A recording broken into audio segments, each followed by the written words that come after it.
Good morning, class, and welcome to Ms. Diener's first probability and statistics class for distance learning. To provide you with some normalcy in your life, let's go over our daily reminders. Please, no cell phones, no headphones, no hats, no hoods, no sleeping, and no lining up at the door because there's nowhere to go.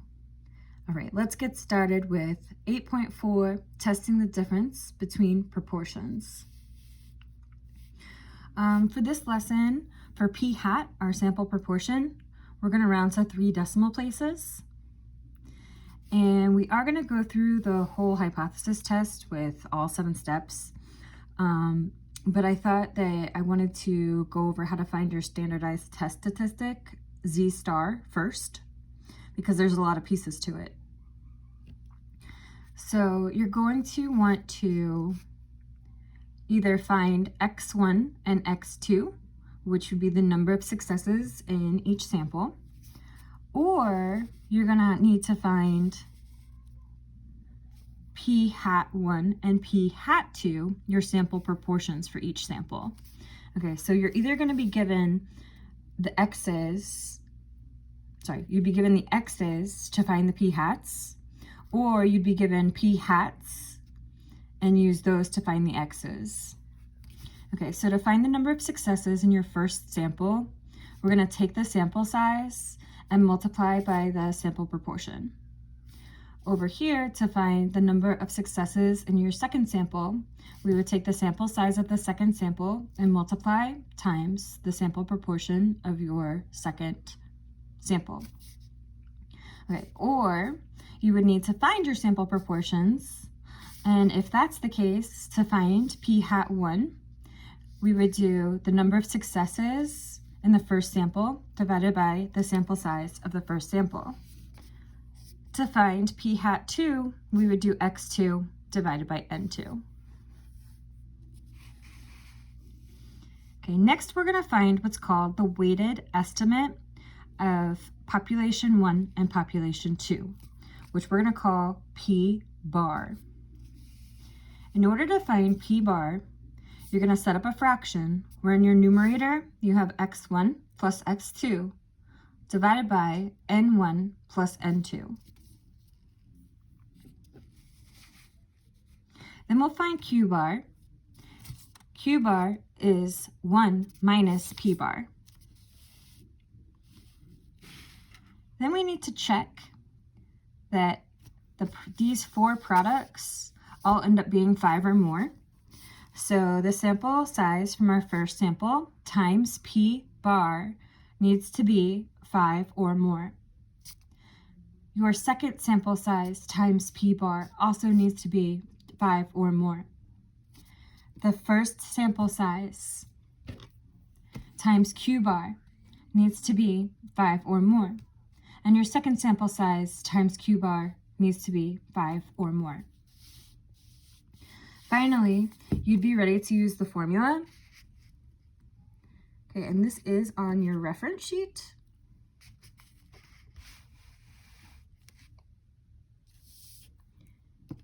Z star is equal to, in our numerator, in parentheses, I have p hat 1 minus p hat 2.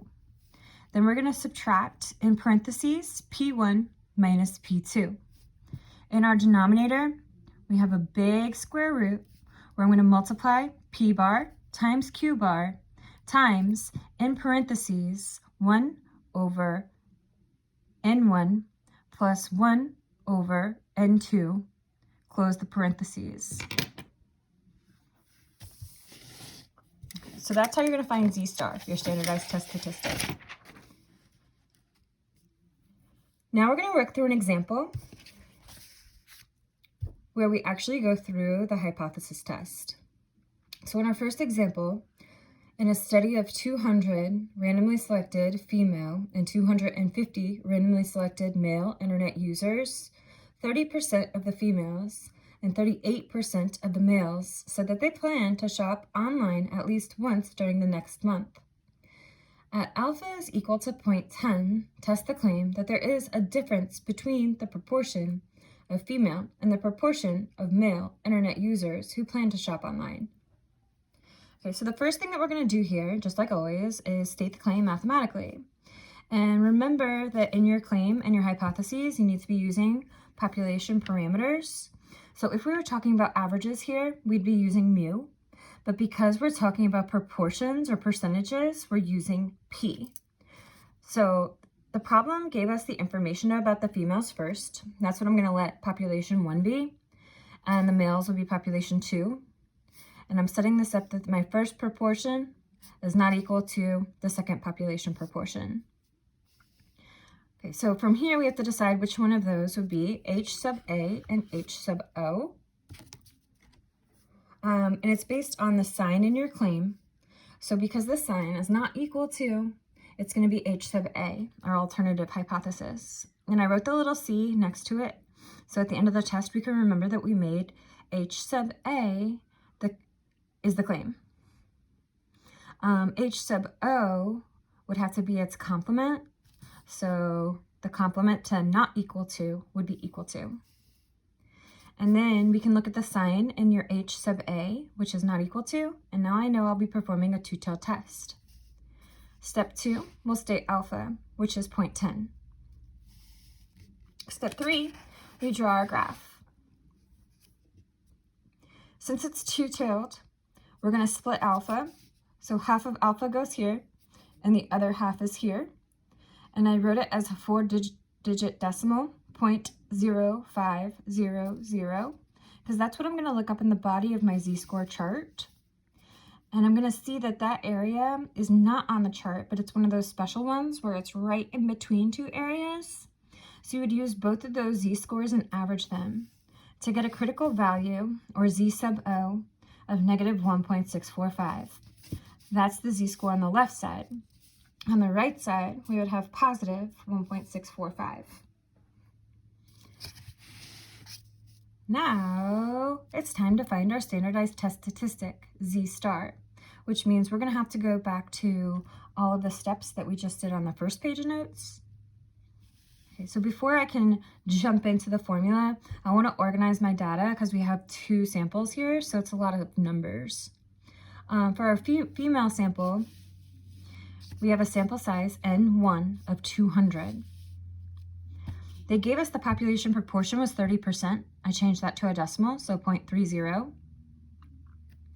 For our male sample, N2 is 250, and P hat 2 is 0.38. Again, I changed the percentage they gave us to a decimal. So step 1 in finding our standardized test statistic, because we have P hat, we're going to have to use that to find X1 and X2. We don't have that right now. So I want to know how many of the females said that they were going to shop online. And in order to find that, we're going to substitute 200 for N1, and P hat 1, we're going to put in 0.30. When we multiply, I see that I got X1 is 60. So 60 out of our 200 females said yes, we plan on shopping on the internet this month.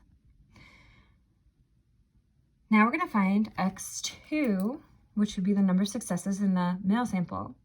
And we're going to substitute for N2, 250, times P hat 2, which is the 0.38. And when we multiply, we get 95. We're going to use that information to find the weighted estimate of the population proportion, which is P bar. Okay, so we had to find the X's in order to find P bar. I'm going to substitute the 60 that we just found for X1, and I'm going to substitute the 95 that we just found for X2. Our first sample size is 200, and the second sample size is 250. And when you enter this into your calculator, we're going to round to 3 decimal places. I end up getting 0.344. Now that we have P bar, we can solve for Q bar, because Q bar is 1 minus P bar. So we'll substitute the 0.344, and after I subtract that from 1, we end up with Q bar is 0.656. Now we have to check our conditions to make sure that we're actually able to use these scores. So my first sample size times p bar. I'm substituting 200 times the 0.344, and I end up with 68.8, which is greater than or equal to 5. So that's good. Now I'm going to move on to N2, which is 250 times p bar 0.344, and I get a product of 86, which again is greater than or equal to 5. Over here, I'm going to check if N1, which is 200 times q bar, which is 0.656, is greater than or equal to 5, which it is because I got a product of 131.2. And finally, the last one we need to check is the N2 times q bar.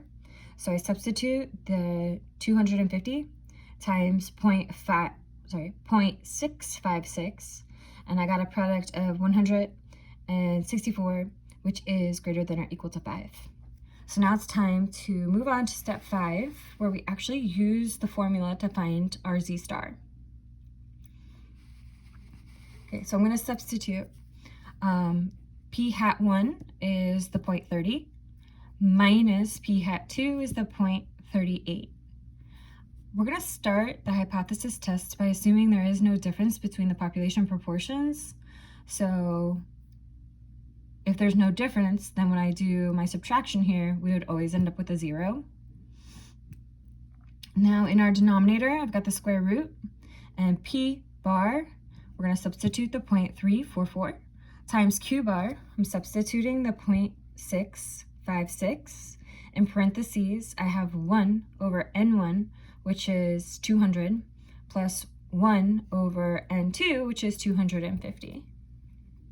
And after we enter this into our calculators very carefully, I get this decimal, which is negative 1.77516.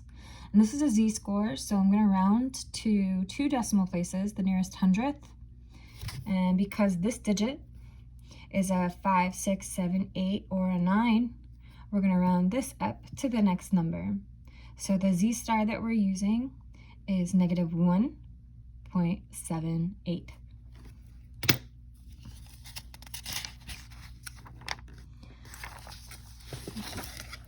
For step 6, we have to make our decision, and our decision is either reject HO or fail to reject HO. And in order to make that decision, which you can see I wrote reject HO, but I did that because the z-star that we got was negative 1.78. And when you look at the graph that you drew in step 3, you're going to see that negative 1.78 is past your critical value. We are in the rejection region. So that's why we came to the decision to reject HO. And then finally, we have to write our last sentence in step 7. We came to the decision that we were rejecting H sub O, right? So here's HO, and I'm rejecting it. So because I was able to reject HO, I have enough evidence to be able to support the alternative hypothesis, which was our claim, that the population proportions are not equal. So to write that out in words, at the 10% level of significance, that's your alpha, there is enough evidence to support the claim that there is a difference between the proportions of female and the proportion of male internet users who plan to shop online. Moving on, we'll do another example. This is example 2.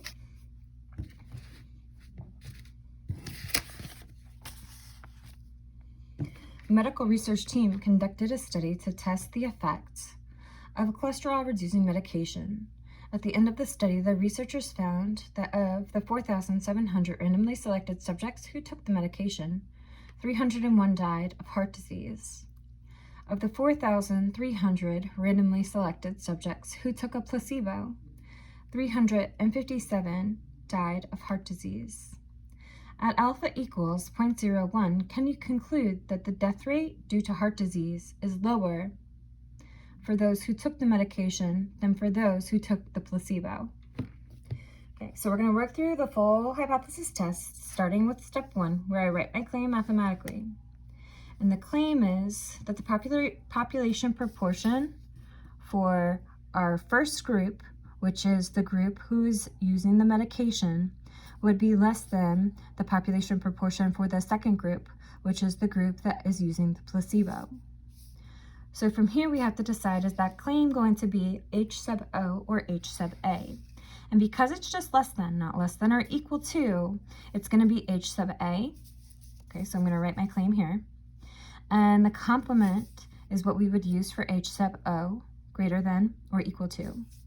When you look at the sign in H sub A, which is less than, that lets me know that we're going to be performing a left-tailed test.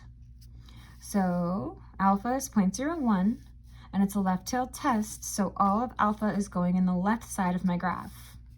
We're going to look up this 4-digit decimal in the body of the z-score chart, and you're going to see that it goes with a critical value, z sub O, of negative 2.33.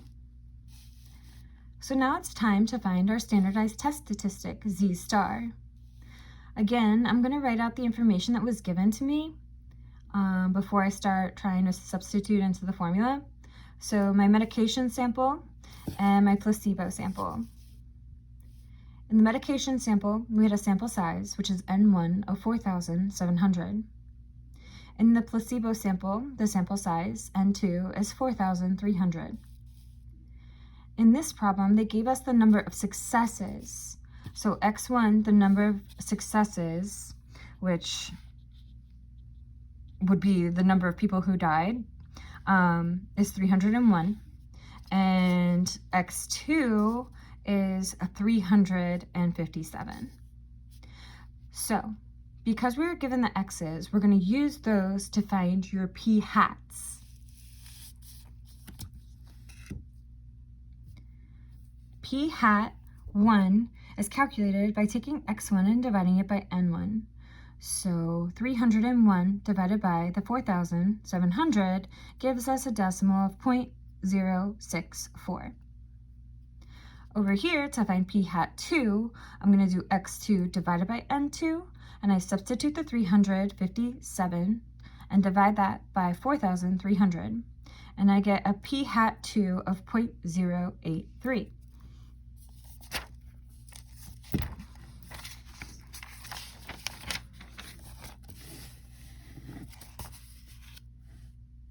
We're now going to find the weighted estimate of the population, which is p bar. Again, we're going to do the x's in the numerator, add those, and the n's in the denominator, add those, and then we'll divide.